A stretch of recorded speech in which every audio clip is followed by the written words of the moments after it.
C'est un peu énervé là, c'est le Ruffin.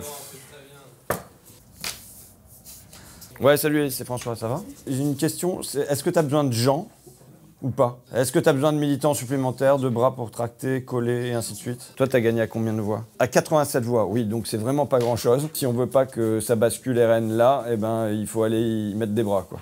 Est-ce que vous auriez des hébergements? On aura des hébergements militants. On vous met dans les prios, d'accord? Ok, ça marche. On avait parlé à ton équipe de si je fais un meeting le 23 juin. Moi, j'ai 18 points à remonter. Je vais me concentrer pas mal sur chez moi, mais ça donne envie d'avoir Marie-Caroline Le Pen en face. Eh ben, bon courage à toi, et puis j'espère qu'on se revoit dans 3 semaines à l'Assemblée, qu'on sera sauvés tous les deux. Voilà. Bon courage. Bravo. Bravo, parce que dimanche soir... putain. On va y arriver. Ça va être dur derrière, vous allez pouvoir rigoler. Hein. Bon, bravo. Bravo parce que dimanche soir, on jetait comme une bouteille à la mer l'idée du Front Populaire de se mettre tous sur une même bannière en disant au parti soyez unis, arrêtez vos conneries. Au fond, je savais qu'il y avait une chance parce que je me disais que c'était une envie qui grossissait dans le peuple de gauche depuis des semaines, des mois, qu'il était assez déprimé de voir comment on s'insultait, s'injuriait, se déchirait et qu'il y avait comme un besoin d'une grande réconciliation. Donc je comptais sur ça et en fait, je comptais sur vous. Ça a marché puisque dès le lendemain, ça a eu un écho. Quand on a lancé la pétition et qu'il y a eu comme ça 100 000 signatures, je crois, en 2 heures, puis qu'on est arrivé là aux 400 000 signatures, c'est ça qui a fait pression sur évidemment les appareils pour leur dire soyez unis. Et c'est déjà ce qui s'était passé au moment du Front Populaire. Si on se souvient, alors ça y est, il faut toujours que je fasse les histoires du Père Castor. Le 12 février 1934, qui était la manifestation qui répondait à la manifestation fasciste du 6 février, eh bien, dès ce moment-là, il y avait des cortèges qui étaient différents de CGT et de CGTU, l'un étant communiste, l'autre socialiste, et des deux côtés, c'est le peuple, ce sont les gens, ce sont les manifestants qui ont crié « Unité, unité, unité ». Et c'est comme ça qu'est né le Front Populaire ce 12 février 1934. On est à l'ère numérique, et donc c'est vous, par les tweets, par les pétitions, par les appels et par quelques manifestations aussi physiques devant le siège de parti ou à République, qui avaient crié « Unité, unité, unité », tous derrière la bannière du Front Populaire. Et on a réussi cette étape. Et je le dis à tous les militants, puisque je suis là pour faire des signataires de pétitions, je veux dire la vérité. C'est que quand mon équipe m'a proposé de faire une pétition en ligne, je me suis dit, c'est quoi ça? C'est quoi ce truc maintenant, militer? C'est appuyer sur un bouton où on marque « Je soutiens ». C'est ça? Bon, apparemment, ça marche. Donc voilà, des fois, il faut écouter son équipe. Et je remercie l'équipe de députés aussi autour de moi, communistes, écologistes, Génération, qui tout de suite ont dit oui, on y va avec toi François, on co-signe l'appel et il est évident que ça faisait quelque chose de beaucoup plus large et qui vous a mis en appétit. Maintenant, j'ai du mal à crier victoire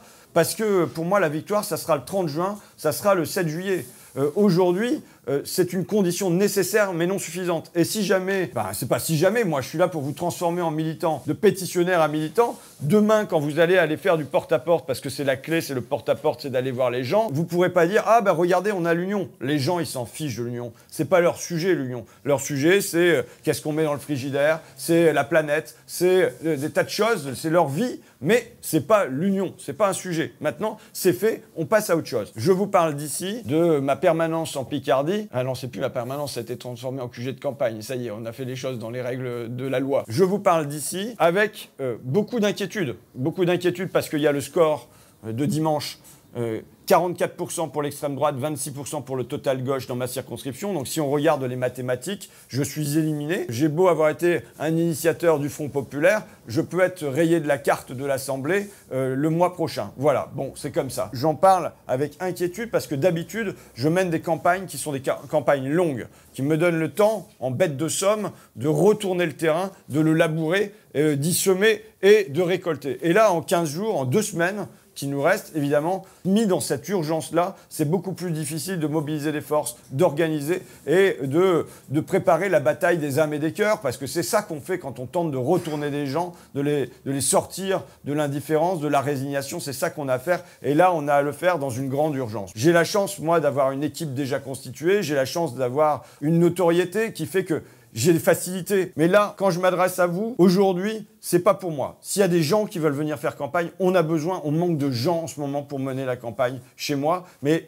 je veux le dire, c'est encore pire pour d'autres députés sortants qui vont avoir affronté le Rassemblement national, qui vont avoir retourné la table en 15 jours et qui n'ont pas le même appui public. Là, je sors d'un appel avec Élise Le Boucher, qui est députée dans la Sarthe, du côté du Mans. Il y a de l'inquiétude forcément parce que comment mobiliser beaucoup de monde aussi vite en si peu de temps et retourner le résultat des élections européennes, ça va pas être facile. Si on veut retrouver Élise Le Boucher à l'Assemblée dans 2 semaines, eh ben, il va falloir apporter des forces là-dedans. Et donc c'est ce qu'on veut faire. Il y a plein d'initiatives en cours pour essayer de faire face à cette urgence. D'abord, les manifestations de demain. Merci les syndicats, merci la CGT, merci la CFDT, merci les autres de vous être mis ensemble. Et c'est ça aussi le Front populaire, c'est que ce ne sont pas que des partis. Et donc, il y a des manifestations partout en France demain. Il faut en faire un point d'appui. La manifestation en soi, c'est pas ça qui va nous permettre de gagner. Mais en revanche, si on en fait un point d'appui, ça veut dire quoi? Ça veut dire que si jamais des gens se mettent dans la manifestation et disent « Voilà, ici, on recrute pour la première circo de la Sarthe. » Vous voyez, ils se mettent là et ils recueillent des noms.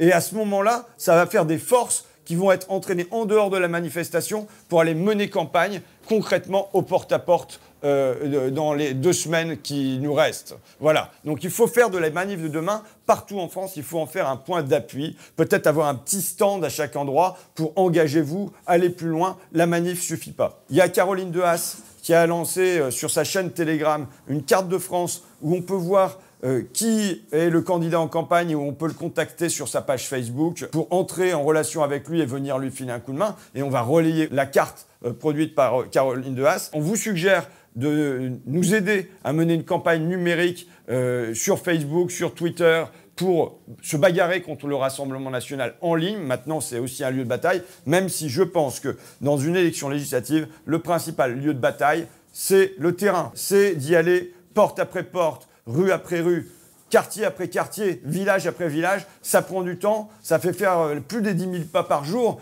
et c'est sur ça qu'il faut se concentrer. Et ça sera notre stratégie. Vous savez, une campagne, il faut la mener avec joie, il faut faire des matchs de foot, il faut avoir des fanfares, il faut avoir tout ça. Mais une campagne, ça doit être joyeux, mais sérieux. Ça suppose donc une stratégie. Là, ce qu'on se propose comme stratégie, nous avons identifié ce que j'appelle les swing circos. Comme il y a les swing states aux États-Unis, vous savez, qui sont des États clés et qui font basculer l'élection présidentielle américaine. Eh bien là, il y a des swing circos, c'est-à-dire des circonscriptions qui, la dernière fois en 2022, ont été perdues à peu de voix ou qui ont été gagnées à peu de voix. Je peux vous en citer. Jean-Marc Tellier, communiste, qui, dans le Pas-de-Calais, a été récupéré une circonscription au Rassemblement national. C'est le seul qui l'a fait.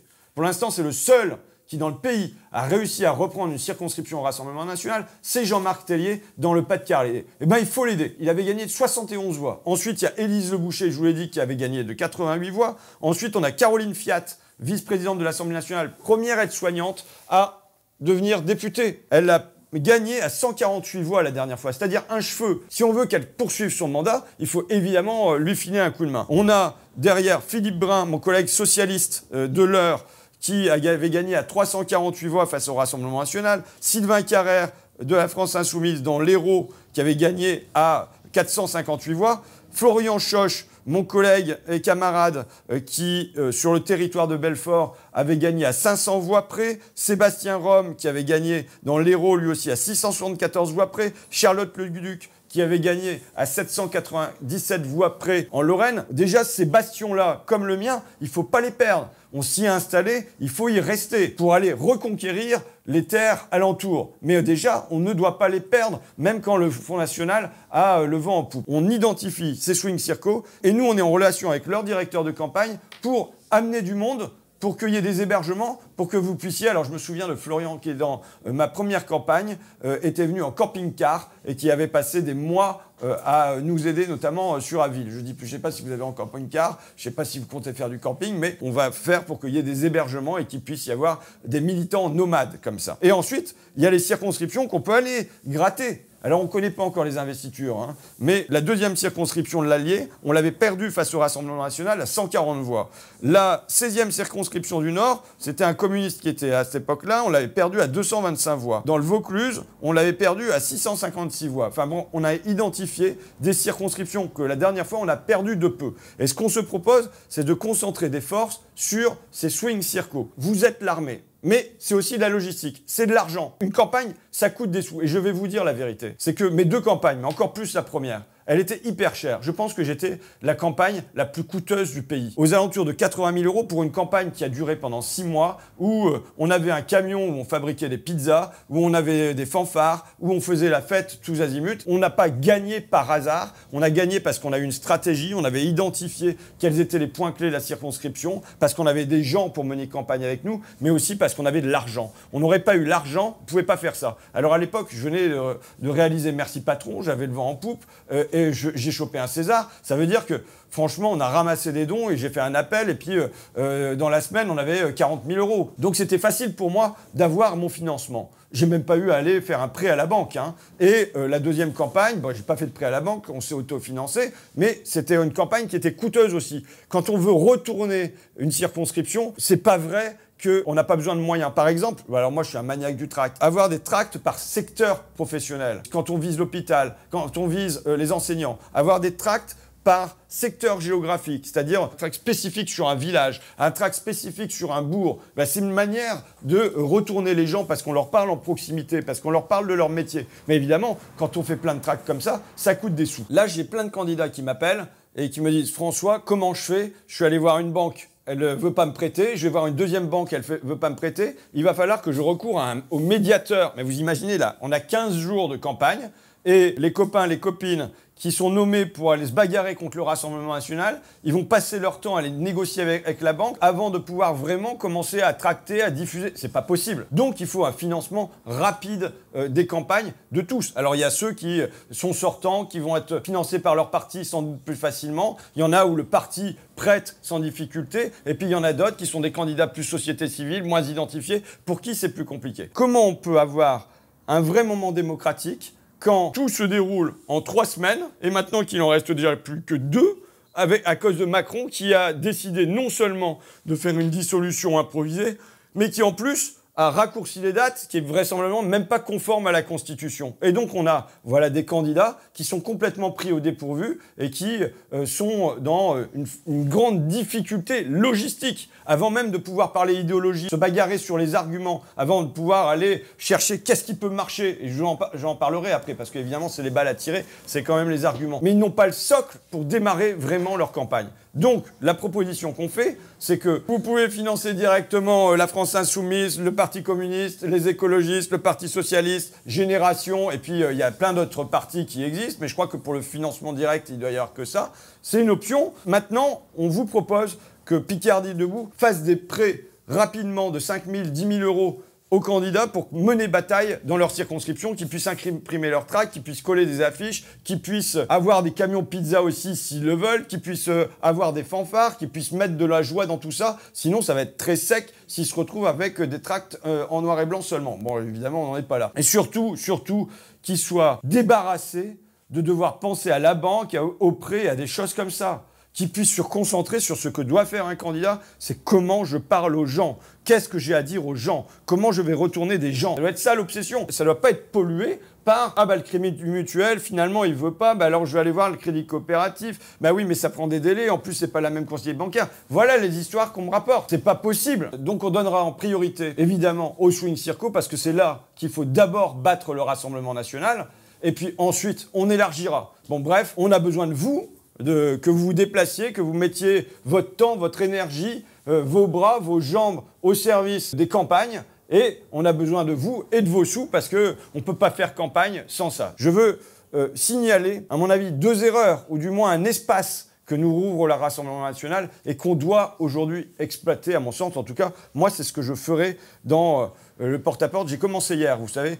La première chose, c'est de dire, bon, maintenant, on veut plus de Macron. Ça fait un point d'accord avec les personnes qui sont en face. C'est important d'avoir un point d'accord, d'entrer par un lieu commun avec les gens en face. Les gens, ils vont en face, ils veulent plus de Macron. Ça nous fait un point commun. Après, il y a où est-ce qu'on va en sortie.